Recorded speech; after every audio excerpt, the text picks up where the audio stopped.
Hi, everybody. This is your announcement for Philosophy 101G. Today is September 4th. I hope you all had a nice long weekend, Labor Day weekend, and you're ready to get back into things. So we continue in our study of Plato's Meno in Module 2.1. Discussion 1 was due Sunday night, and I just wanted to talk about that just for a minute. That was about the talking about the process of learning that Socrates discusses with Meno. And one thing, and maybe I should have talked about this before you did the discussion, but don't get too caught up in the idea of reincarnation. Okay, that is discussed in the text.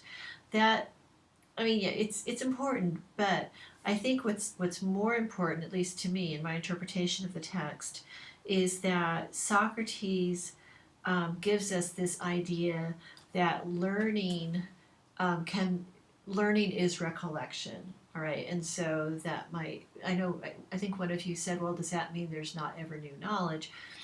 No. That means just and it's all allegory, right? It's all metaphor. But that somehow all of us have within us the capacity to learn. Okay, I really think that's what Socrates is wanting to get out there to us, is that everyone has the capacity to learn. It's all there. We just have to recollect it. And to Socrates, the best way of learning, excuse me, is through his process, like he demonstrated with the slave boy, of questioning, and like he's done throughout this entire dialogue with Meno, of just asking questions. You notice that Socrates does not stand up and lecture. Okay, he doesn't give Meno lectures about what virtue is, but rather he pushes Meno to think for himself and to try to figure out what virtue is. And yeah, virtues, like, it's not the same as bees or color or geometry. It doesn't have a definite answer.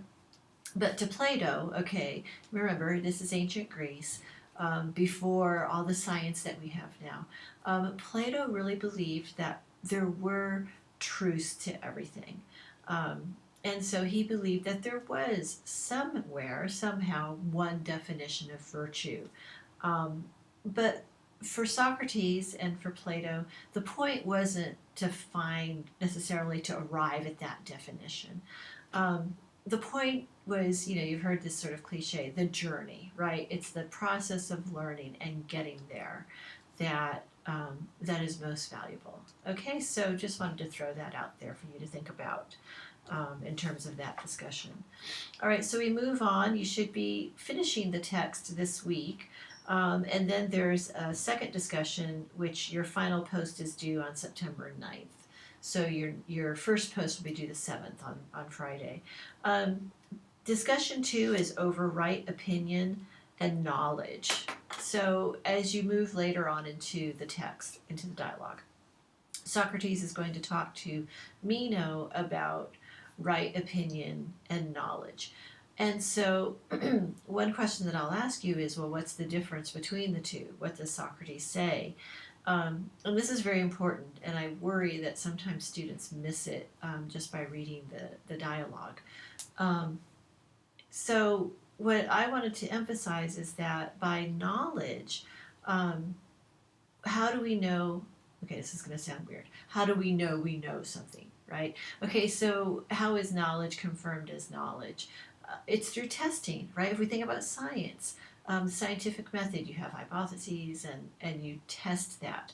Okay, so we don't have the scientific method yet. We're in ancient Greece.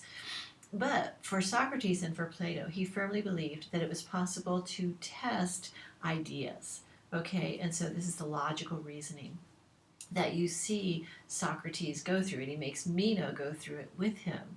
Okay, and once you arrive at something that's, I won't say irrefutable, but it seems pretty solid, then you can say, okay, that's knowledge. All right, so knowledge is an idea that's been tested, okay, whereas opinion has not been tested, and it could be wrong. all right? It could be right too. And Socrates says most of the time, right opinions are good enough.